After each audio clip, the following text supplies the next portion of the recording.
Principios espirituales que glorifican a Dios.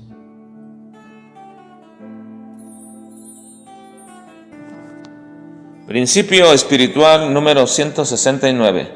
Icabod, el hijo que recuerda el pecado de los padres y el juicio de Dios. Primer libro de Samuel, capítulo 4 al capítulo 6. En continuidad con el tema de los hijos, habíamos dicho anteriormente que un hijo es la expectativa de un padre por lo que puede llegar a ser, pero también un hijo puede llegar a ser el recuerdo del pecado del padre o padres, porque éste recordará que algún día Dios traerá juicio sobre tal condición de los padres que no se han arrepentido.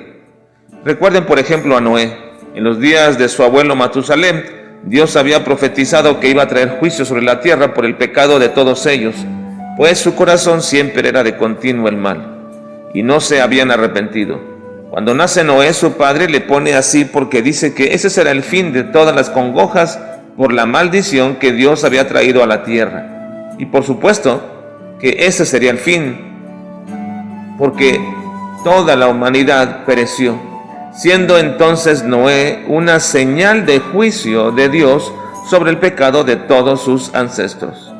También pueden ustedes recordar a Absalón, que se rebeló en contra de su padre David y quiso ser rey de Israel levantando una sedición, y en cierto momento de su vida levantó una estatua en honor suyo porque dijo que no tenía un hijo para que fuera recordado él por siempre.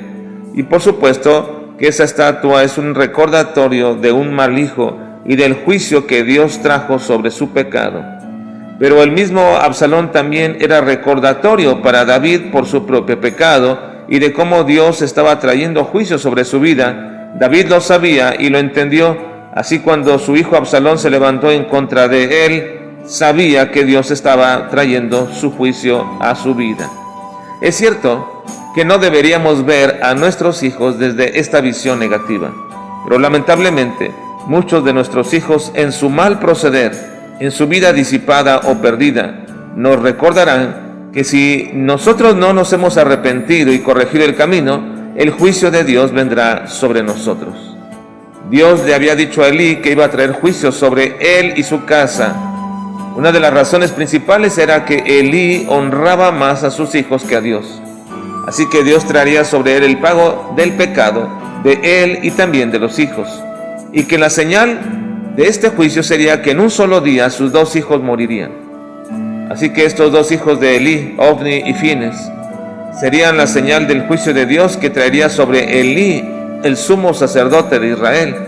Pero aún más, la historia nos habla de un hijo cuyo nombre les recordaría a todos posteriormente que el juicio de Dios sería permanente sobre toda la casa de Elí.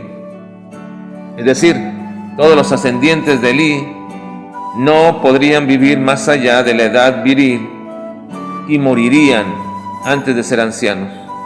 El pueblo de Israel fue a pelear contra los filisteos y como era costumbre llevaban el arca de Dios y los encargados eran precisamente los hijos de Elí. Así que la batalla se fue perdiendo e hicieron una gran mortandad entre todo el ejército de Israel, muriendo también los dos hijos de Elí. Pero sobre todo capturaron el arca del pacto. Cuando la noticia le llegó a Elí, se cae para atrás de donde estaba sentado y se desnucó.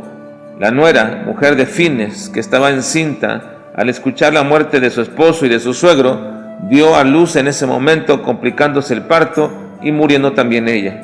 Así que le pusieron por nombre al niño Icabod, que aunque no se nos dice la traducción exactamente, la razón expresada por la cual lo llamaron así es que la gloria de Dios había sido traspasada, refiriéndose ellos a la captura del arca.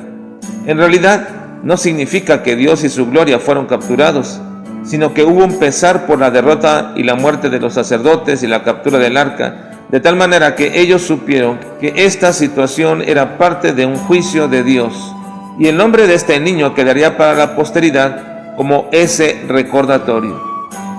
Es muy difícil mirar bajo esta perspectiva a nuestros hijos, Pero si no corregimos nuestras vidas y las de ellos, pueden estos llegar a ser un icabod para nosotros. Que el Señor nos ayude y nos guíe para honrar a Dios antes que a nuestros hijos.